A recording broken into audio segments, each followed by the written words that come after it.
एक बात और लिखने के लायक है, लिखा है रुद्राक्षिण जपन मंत्रम पुण्यम कोटि गुणम भवेत। बैठे। 10 कोटि गुणम पुण्यम धारणा लभते नर।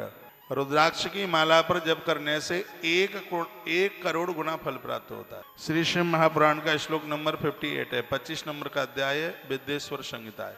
रुद्राक्ष की माला पर किया गया जप 1 करोड़ गुना फलदायी होता है, ये लिखा है। और क्या लिखा है, यदि रुद्राक्ष धारण करके रुद्राक्ष की माला से आप जप कर दें तो आपका जप 10 करोड़ गुना उसी समय हो जाता है। रुद्राक्ष धारण करके यदि आप जप करेंगे तो आपका किया गया जप 10 करोड़ गुना हो। ये मैं अपनी तरफ से कुछ भी नहीं सुना रहा, ये सब भाषा महादेव की, और मुझसे अपनी तरफ से कुछ आता भी नहीं है। भगवान की बड़ी कृपा है कि मुझसे अपनी तरफ से कुछ नहीं आता।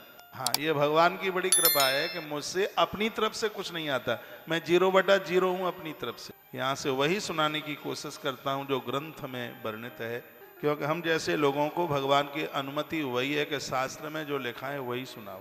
रुद्राक्ष की माला पर आप जप करते हैं तो 1 गुना फल है उसका, 1 करोड़ गुना।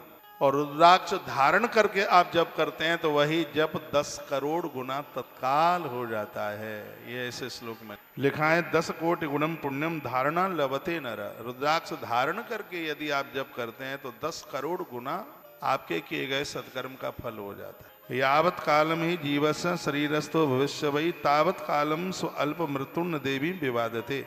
हे देवी, यह रुद्राक्ष प्राणी के शरीर पर जब तक रहता है तब तक उसकी अल्प मृत्यु का योग नहीं, कुयोग नहीं बनता, उसकी अकाल मृत्यु नहीं हो सकती। ये दावा भगवान महादेव का है। तो यहाँ इस ग्रंथ में लिखा है कि जो बहुत ज्यादा यात्रा में रहते हैं, घर से बाहर ज्यादा चलते हैं, ऐसे लोगों को अवश्यमेव रुद्राक्ष धारण कर। रुद्राक्ष एक कवच के रूप में है, और आनंद की बात है, बच्चा, बूढ़ा, स्त्री, पुरुष सब इसको धारण करने के अधिकारी है। बस नियम एक छोटा सा ही तो है इसमें नियम, अपना खान पान को ठीक रखिए, यही तो। यह भगवान शिव ने कहा, त्रपुंडेण च संयुक्त रुद्राक्ष विलासंकम मृत्युंजय जपंदम च दृष्टा रुद्र फलम लभेत। क्या लिखा है कि माथे पर चंदन तिलक भस्म लगाकर रुद्राक्ष की माला पहन करके जो महामृत्युंजय मंत्र का जप कर रहा हो, ऐसे स्त्री पुरुष का दर्शन करते ही लोगों को शंकर पार्वती के दर्शन करने का फल प्राप्त हो जाता है।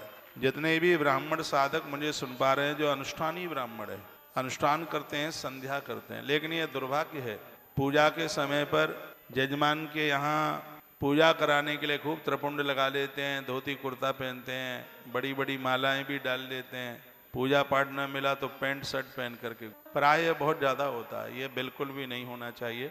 इससे ना वो ब्राह्मण जजमान का कल्याण कर पा रहा है और ना स्वयं का कल्याण कर, इसमें तो दोनों ही खत्म हो रहे हैं। ब्राह्मण की वेशभूषा है, लांग लगाए, धोती पहने, कुर्ता पहने, भाल पर चंदन तिलक लगाए और जजमान का भी कल्याण करे, अपना भी कल्याण करे। लेकिन यह दुर्भाग्य है कि जब तक पूजा पाठ अनुष्ठान मिलते हैं तो खूब माथे भी पुते पुताए दिखाई देते हैं, गले में माला भी 4 पड़ी हुई होती हैं, चुटिया में गांठ भी दिखाई देती है, जनेऊ भी कान पर दिखाई देता है। अनुष्ठान न मिले तो खूब आराम से पैंट शर्ट पहनकर, मुंह में गुटका बुटका लगा लुगू करके ऐसे ही घूमते। मेरी तो बड़ी अश्रद्धा है उनके प्रति, बहुत ज्यादा है। मैं ब्राह्मणों का बहुत बड़ा भक्त हूँ। यह मेरा सौभाग्य है कि तुलसी गुरुकुल पीठ के माध्यम से हमें ब्राह्मणों की सेवा करने का सौभाग्य प्राप्त हो रहा है।